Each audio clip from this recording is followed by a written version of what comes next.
My name is Reynaldo Balaja Pagel. I'm here to talk to you the IP config using Windows 7.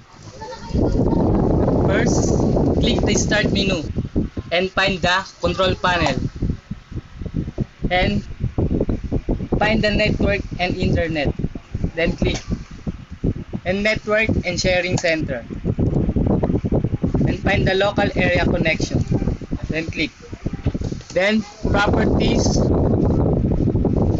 Find the Internet Protocol version 4. Okay.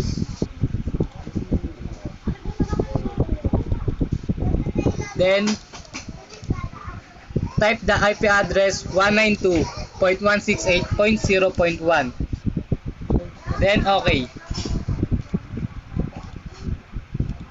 Then go to the CMD.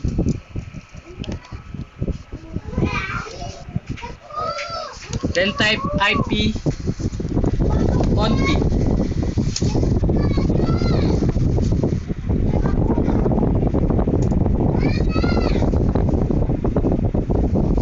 At pagkatapos, ipiping na natin yung kasama natin. Ping 192.168.0.2.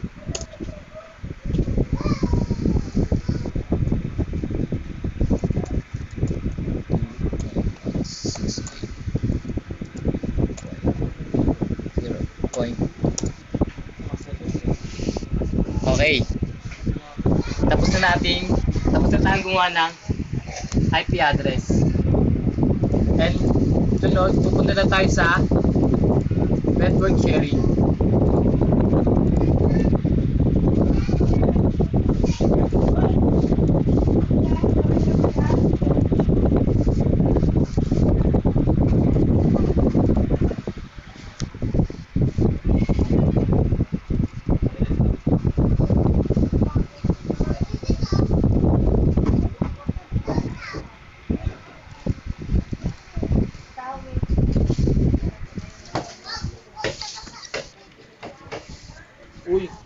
I'm Gladys Relox, presenting the network setup using Windows 7. First, go to the Start button, then find Control panel.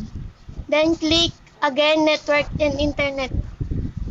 Then click Network and Sharing Center. Then choose Home Group and Sharing options. After that, click the gusto mong i-share dun sa kabilang sa kabilang PC. Then save changes.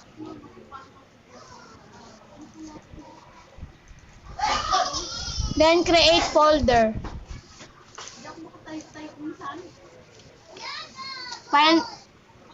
Gumawa ng file name.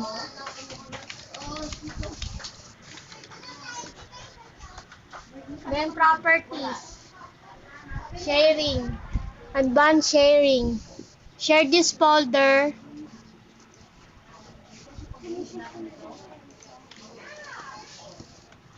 home group,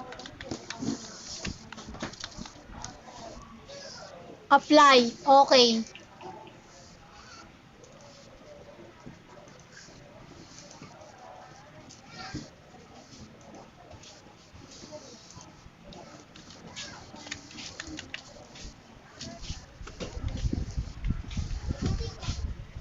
Share.